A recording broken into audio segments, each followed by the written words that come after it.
9 محرم کا روزہ رکھا لیکن 10 محرم کو ماہواری ہو گئی تو اس لیے میں 10 کا روزہ نہیں رکھ سکی، کوئی بات نہیں، آپ مجبور ہیں، ورنہ اصول یہ ہے کہ 9 اور 10 یا 10 اور 11، چونکہ اصل میں یہ روزہ، اور ایک بات یہ بھی یاد کر لو کہ یہ روزہ حضرت حسین کے اس پہ نہیں ہے، یہ تو حضور پاک جب مدینہ شریف تشریف لے گئے تو وہاں دیکھا کہ یہودیوں نے روزہ رکھا ہوا ہے،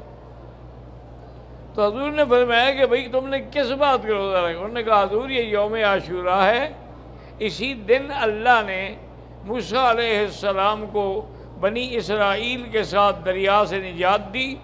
اور دشمن فرعون کو غرق کیا، تو اس یاد میں ہم یہ روزہ رکھتے ہیں۔ آپ نے فرمایا انا اولا بموسیٰ منکم، تو موسیٰ علیہ السلام کے ساتھ تو پھر ہمارا تعلق تم سے زیادہ ہے، تو اس لیے آپ نے حکم دیا صحابہ کو کہ بھئی ایسا کرو تم بھی روزہ رکھو 10ویں کا، لیکن یا 9 اور 10 رکھو یا 10 اور 11، تاکہ یہود سے موافقت بھی نہ ہو اور روزہ بھی ہو جائے۔ اگر کوئی آدمی 10 محرم کا روزہ رکھے